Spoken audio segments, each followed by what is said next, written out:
अच्छा, क्रोध आता कब है? क्रोध आता है काम की पूर्ति के अभाव में, जब काम में विसफल हो गए, असफल हो गए। जो काम है आपका, जो आपकी भोग वांछाओं में जो विफलता आती है, असफलता आती है, अक्षमता आती है, जब आप अक्षम, इनएफिशिएंट, इनएक्टिव हैं, जब आप परफॉर्म ही नहीं कर सके अच्छे ढंग से, आपको परफॉर्म जो करना था, जो आपको प्रकट करना था, जो आपके द्वारा सिद्ध होना था, जो आपकी जो रचना थी, जो आपको करना था, उसमें जब आप नहीं कर पाते हैं तो आपको खुद से झुंझलाहट आती है अपने से। और गुस्सा करने वाला व्यक्ति जानते हो कौन है? जो विफल हो चुका है, अक्षम है, अपने आवेश पर जिसका नियंत्रण नहीं है। तो गुस्सा करने वाला आदमी सबसे हारा हुआ आदमी होता है। इसलिए गुस्सा करने वाले आदमी पे गुस्सा मत करो, उसकी पीठ थपथपाओ, चिंता न कर भैया, हम तेरे साथ हैं। वो पहले ही हारा हुआ है, वो पहले से ही बेचारा विफल है, उसका पहले ही पराभव हो चुका है, क्योंकि उसे काम ने दुर्बल कर दिया है। कामना, हमारी वासना, हमारी स्पृहा, लालसाएं, ऐशनाएं जब पूरी नहीं होती तब क्रोध आता है।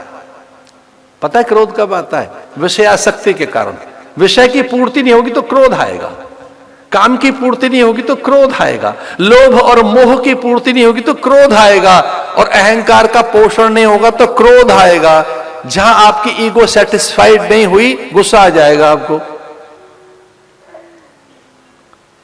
और किसी का सच में ही मूड खराब करना हो तो उसकी ईगो को हर्ट कर दीजिए। ईगो हर्ट कैसे कर सकते हैं? जरा सा कुर्सी नीचे खींच लो, पीछे कर दो, दाएं कर दो, बाएं कर दो, हल्की सी तो कुर्सी उसकी बदलनी है, लोकेशन चेंज करनी है, लीजिए।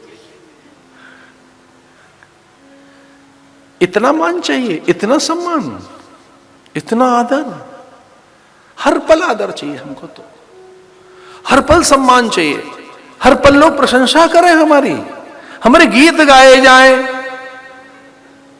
धन्य है, ऊंचे सिंहासन पर आरती की जाए। सच में मन पूज्यता की और लोकप्रियता और सिद्धि की कामना में रहता है। जीव है अंदर, वो भगवान है। ममई वांशो जीव लोके जीव भूत सनातन। अगर हम मान के आकांक्षी हैं, इसका अर्थ है कि भगवान है हमारे भीतर। जड़ होता तो मानना चाहता। इसका दूसरा पहलू यह है कि अगर हम आदर के आकांक्षी हैं तो भीतर नारायण बैठा है ना, ईश्वर का अंश है ना, इसलिए आदर करना चाहिए। और हमारी संस्कृति ये कहती है सबसे पहले आदर करो दूसरों का, अन्य का आदर करो। हाथ जोड़कर बोलो अतिथि देवो भव। देव, हमारे यहां सबको देव कहा, धरती अम्बर अग्नि जल वायु को, ये देवता हैं। जल देवता है, अग्नि देवता है, अन्न देवता है। हमारे यहां स्त्री को मां कहा, विद्या समस्ता तव देवी भेदा, स्त्रिया समस्ता सकला जगत्सु। स्त्रियों में मां रहती है, आदर करो। कन्या लक्ष्मी है, पुरुष में नारायण रहता है, बालक में भगवान रहता है, दरिद्र में नारायण रहता है, रोगी में स्वयं भगवान का वास है। इसलिए हमारे आदर करने की बात कही। अगर देह आपके पास है तो देह की पहली मांग है प्राण, और प्राण को स्थिर रखने के लिए दूसरी मांग है अन्न और जल, और फिर सदप्रवृत्तियों के लिए, जीवन को उच्चतम अवस्था में ले जाने के लिए फिर कोई अगली मांग है, तो उसका नाम है सदविचार। और इसमें से सदप्रवृत्तियां, धीरे धीरे करके प्रवृत्तियों को हम कम करते हुए निवृत्ति की ओर जा सकते हैं। मैं आध्यात्मिक साधकों से एक बात कहना चाहता हूं। आध्यात्मिक जो साधक हैं, प्रकाश मार्गी हैं, उनको ये कहना चाहता हूं मैं भागवत के माध्यम से कि जब तक आप अपनी कामना, स्पृहा, लालसा और वासनाओं पर विराम चिन्ह नहीं लगाएंगे, तब तक शांति नहीं आएगी, तब तक आनंद नहीं आएगा। आपको कामनाओं को नियंत्रित करना होगा। काम विहीन होने के लिए नहीं कहा जा रहा है, उसको नियंत्रित करने के लिए। उसे मर्यादित, उसे संयत, उसे संतुलित, उसे व्यवस्थित, उसे मात्रा के साथ जोड़ने के लिए बात कही जा रही है। अगर आपको काम की मात्रा का ही पता नहीं है, भोगवांछाओं का कि कितना भोगना है जीवन, क्या क्या चाहिए, अगर इस पर मर्यादित नहीं है, आप संयत नहीं है, आप नहीं कोई सीमा रेखा नहीं खींची है, आप संतुलित नहीं है, आप संतुलन खो बैठे हैं, तो ध्यान रखना प्रवृत्ति में धंसते जाओगे। तो कैसे निवृत्त हो हम?